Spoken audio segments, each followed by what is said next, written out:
Hi అండి, I'm Manu Chaudhary, Ayurveda and family coach. ఈరోజు మీకు normal fever or bacterial fever or viral fever ఈ మూడిటికి ఉన్న డిఫరెన్స్ ఏంటి, అండ్ ఫీవర్లో ఏది మనం సీరియస్గా తీసుకోవాలి, అండ్ ఏ ఫీవర్ వస్తే మనం ఎలాంటి మెడిసిన్స్ యూజ్ చేయాలి, ఏ మెడిసిన్ వాడకుండా ఎలా న్యాచురల్లీ క్యూర్ చేసుకోవాలి అని చెప్పి ఈరోజు మాట్లాడుకుందాం.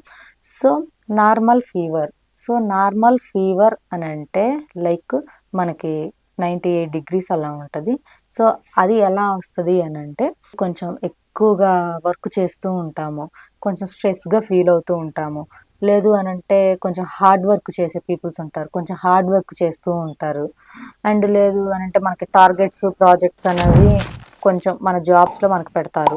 సో అలాంటప్పుడు వాటిని రీచ్ అవ్వడానికి మనం బాగా దానికోసం సాహసాలు చేస్తూ ఉంటాము. సో ఆ టైంలో ఏంటంటే మనకు తెలియకుండానే మన బాడీలో టెంపరేచర్ అనేది పెరిగిపోతూ ఉంటుంది, హార్మోన్స్ యాక్టివేషన్ ఎక్కువ అవుతుంది. సో హార్మోన్ యాక్టివేషన్ ఎక్కువగా అయినప్పుడు మనకి టెంపరేచర్ అనేది కొంచెం ఇంక్రీజ్ అవుద్ది. ఆ టైంలో మనకు కొంచెం బాడీ లైక్ కొంచెం వెచ్చగా కనిపించడం, కొంచెం లైట్ కోల్డ్గా అనిపించడం అలా జరుగుతూ ఉంటుంది. బట్ మనం కొంచెం రిలాక్స్ అయితే ఒక 10 or 15 minutes అలా మనం రెస్ట్ తీసుకుంటే సో ఆ నార్మల్ ఫీవర్ అనేది తగ్గిపోతుంది.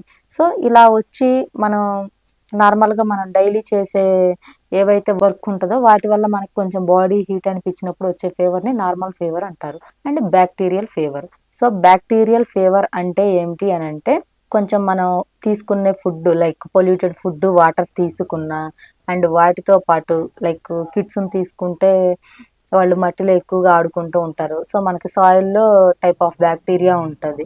సో ఆ టైంలో ఏంటంటే వీళ్ళకు వెంటనే ఫ్రీక్వెంట్గా సిక్ అయిపోవడం, అండ్ వీళ్ళకి బాడీ టెంపరేచర్ వచ్చేసి 98 degrees to 100 degrees బిలో ఈ రెండింటి మధ్యలో ఉంటూ ఉంటుంది. బట్ ఒక చిన్న టాబ్లెట్ వేయగానే 1 or 2 times తగ్గిపోతూ ఉంటుంది. సో ఈ బ్యాక్టీరియల్ ఫీవర్కి కూడా భయపడాల్సిన పని లేదు. కొంచెం మనం ఎక్కువగా మంచినీళ్ళు తాపించేసి, కొంచెం హ్యాండ్ వాష్ చేయించేసి, చక్కగా గోరువెచ్చని నీళ్లు తాపించేసి అలాంటి జాగ్రత్తలు కనుక తీసుకున్నట్లయితే ఈ బ్యాక్టీరియల్ ఫీవర్కి కూడా భయపడాల్సిన పని లేదు.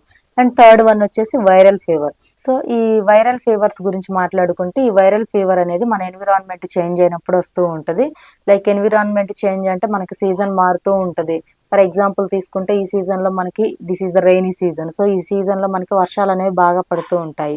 అండ్ ఈ వర్షాలు పడ్డప్పుడు ఏంటి అని అంటే లైక్ వాటర్ చేంజ్ అవుతూ ఉంటుంది, ఎయిర్ చేంజ్ అవుతూ ఉంటుంది, అండ్ మన సాయిల్ చేంజ్ అవుతూ ఉంటుంది. సాయిల్ చేంజ్ అంటే సాయిల్లో లైక్ కొంచెం మార్పులు అనేవి వస్తూ ఉంటాయి. సో ఇలాంటప్పుడు ఏమవుతుంది అని అంటే మనం తీసుకునే ఫుడ్ అండ్ వాటర్ కూడా పొల్యూట్ అవుతూ ఉంటుంది. ఈ టైంలో మనకి డిఫరెంట్ టైప్ ఆఫ్ వైరసెస్ అనేవి వస్తూ ఉంటాయి. సో ఇలాంటి వైరస్లు వచ్చినప్పుడు మనకి వైరల్ ఫీవర్స్ అనేవి అటాక్ అవుతూ ఉంటాయి.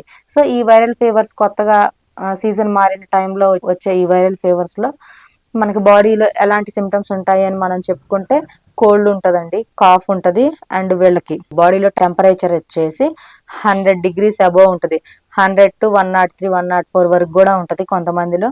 అండ్ వీళ్ళు చేయాల్సింది ఏంటి అంటే ఇలాంటి టైంలో ఎక్కువగా వాటర్ తీసుకుంటూ ఉండాలి, అండ్ కొబ్బరి నీళ్ళు, మంచినీళ్ళు, లైక్ పండ్ల రసాలు ఇవన్నీ తీసుకుంటూ ఉండాలి. అండ్ కొంతమందికి ఏంటి అని అంటే బీభత్సకరమైన పెయిన్స్ ఉంటాయి బాడీ అంతా కూడా, అండ్ ఫుడ్ కూడా కొంచెం మింగలేని విధంగా వీళ్ళకి body pains, throat pain, headache బాగా ఉంటుంది కొంతమందిలో చూసుకుంటే.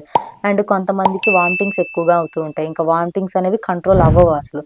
సో ఇలాంటి వాళ్ళైతే డాక్టర్ని కన్సల్ట్ అయ్యి సో సమ్ మెడిసిన్స్ అనేవి తీసుకొని సో వాళ్ళు చెప్పిన ఫుడ్ తీసుకుంటే కనుక మీకు ఇది కంట్రోల్ అవుతూ ఉంటుంది. అండ్ ఈ వైరల్ ఫీవర్స్ నుంచి మీరు బయటపడాలి అని అంటే ఫస్ట్ ఆఫ్ ఆల్ చేయాల్సింది ఏంటి అంటే కొంచెం మన బాడీలో ఉన్న టెంపరేచర్ని ఎప్పటికప్పుడు మనం చెక్ చేసుకుంటూ కొంచెం వేడి చేసే పదార్థాలు తినకుండా ఉండడం మంచిది. ఎక్కువగా ఫ్రూట్స్, వెజిటేబుల్స్ ఇవి తీసుకోండి. కొంచెం నాన్ వెజ్కి దూరంగా ఉండండి ఈ వైరల్ ఫీవర్స్ టైంలో. అండ్ వాటితో పాటు ఎక్కువ స్ట్రెస్కి వెళ్ళకూడదు, స్ట్రెస్కి వెళ్ళకుండా నార్మల్గా ఉండండి. ఎక్కువగా ఫ్రూట్ జ్యూసెస్ తాగండి. అండ్ ఫ్రూట్ జ్యూసెస్తో పాటు ఆయుర్వేదంలో వచ్చేసి సీతోఫల చూర్ణం ఉంటుంది మనకి. సో అది డైలీ ఒక 1 or 2 grams కనుక తీసుకున్నట్లయితే మనకి ఈ వైరల్ ఫీవర్స్ నుంచి కొంత రిలీఫ్ అనేది వస్తుంది.